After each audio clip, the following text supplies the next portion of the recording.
राधे कृष्ण आप सभी को। वैशाख मास महात्म्य अध्याय 26।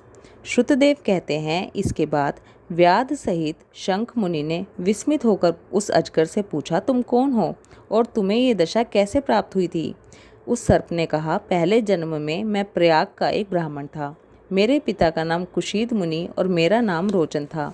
मैं धनाढ्य, अनेक पुत्रों का पिता और सदैव अभिमान से दूषित था। बैठे बहुत बकवास किया करता था।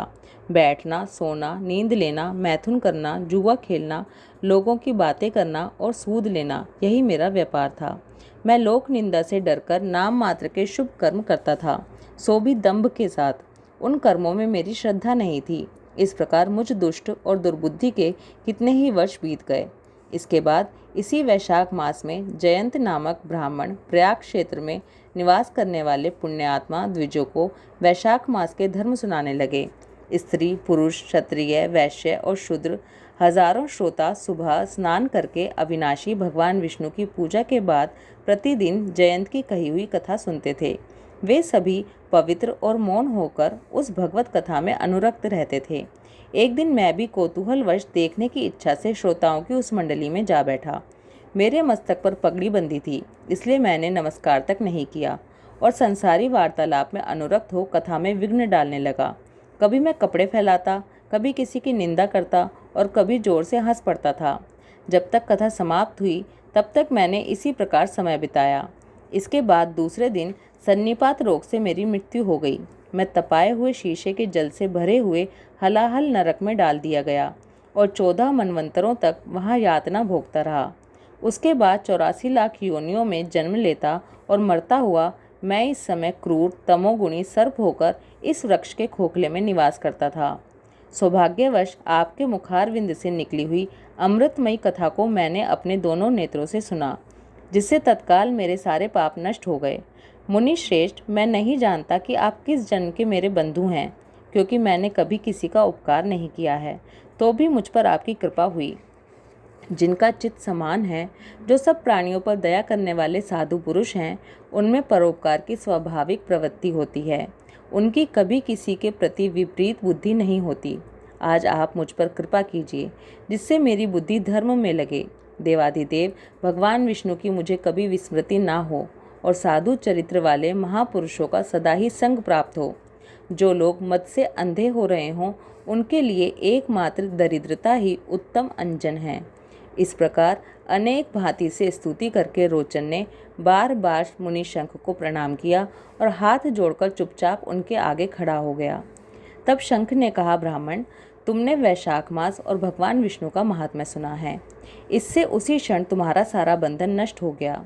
परिहास, भय, क्रोध, द्वेष, कामना या स्नेह से भी एक बार भगवान विष्णु के पापहारी नाम का उच्चारण करके बड़े भारी पापी भी रोग शोक रहित वैकुंठ धाम में चले जाते हैं।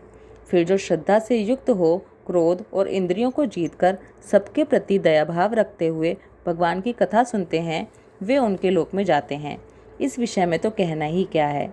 कितने ही मनुष्य केवल भक्ति के बल से एकमात्र भगवान की कथा वार्ता में तत्पर हो, अन्य सब धर्मों का त्याग कर देने पर भी भगवान विष्णु के परम पद को पा लेते हैं। भक्ति से या द्वेष आदि से भी जो कोई भगवान की भक्ति करते हैं, वे भी प्राणहारिणी पूतना की भांति परम पद को प्राप्त होते हैं। सदा महात्मा पुरुषों का संग और उन्हीं के विषय में वार्तालाप करना चाहिए।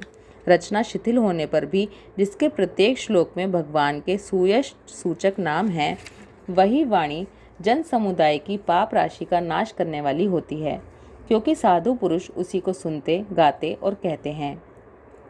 जो भगवान किसी से कष्ट साध्य सेवा नहीं चाहते, आसन आदि विशेष उपकरणों की इच्छा नहीं रखते तथा सुंदर रूप और जवानी नहीं चाहते, बल्कि एक बार भी स्मरण कर लेने पर अपना परम प्रकाश में वैकुंठ धाम दे डालते हैं, उन दयालु भगवान को छोड़कर मनुष्य किसकी शरण में जाए।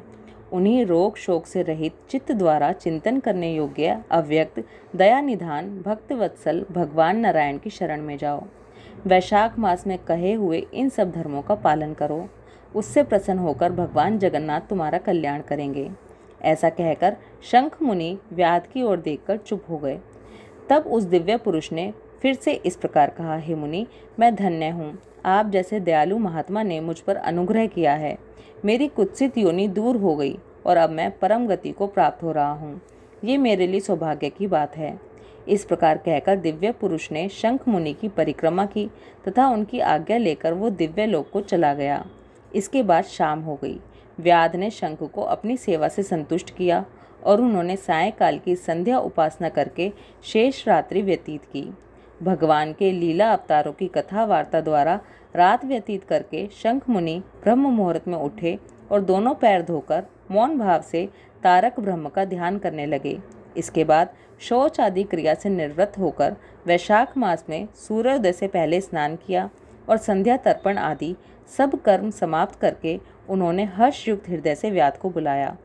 उसे बुलाकर उसे राम इस 2 अक्षर वाले नाम का उपदेश दिया, जो वेद से भी अधिक शुभकारक हैं।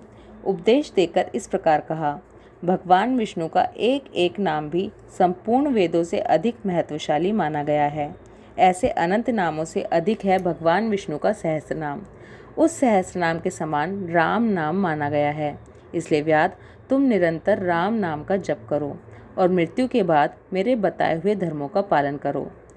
इस धर्म के प्रभाव से तुम्हारा वाल्मीकि में दूसरा जन्म होगा और तुम इस पृथ्वी पर वाल्मीकि ऋषि के नाम से प्रसिद्ध होगे। व्याध को ऐसा आदेश देकर मुनिवर शंख ने दक्षिण दिशा को प्रस्थान किया। व्याध ने भी शंख मुनि की परिक्रमा करके बार बार उनके चरणों में प्रणाम किया और जब तक वे दिखाई दिए तब तक उन्हीं की ओर देखता रहा। फिर उसने अति योग्य वैशाख के धर्मों का पालन किया। जंगली कैत, कटहल, जामुन और आम आदि के फलों से राह चलने वाले थके मांदे पथिकों को वो भोजन कराता था। जूता, चंदन, छाता, पंखा आदि के द्वारा तथा बालू के बिछावन और छाया आदि की व्यवस्था से पथिकों के परिश्रम और पसीने का निवारण करता था। सुबह स्नान करके दिन रात राम नाम का जप करता था। इस प्रकार धर्म अनुष्ठान करके वो दूसरे जन्म में वाल्मीकि का पुत्र हुआ। उस समय वह महायशस्वी वाल्मीकि के नाम से विख्यात हुआ। उन्हीं वाल्मीकि जी ने अपनी मनोहर प्रबंध रचना द्वारा संसार में दिव्य राम कथा को प्रकाशित किया, जो समस्त कर्म बंधनों का उच्छेद करने वाली है।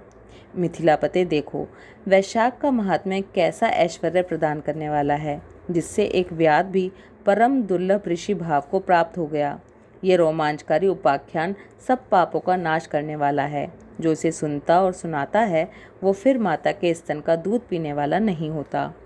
वैशाख मास महात्म्य अध्याय 26 समाप्त। ओम नमो भगवते वासुदेवाय। राधे कृष्णा।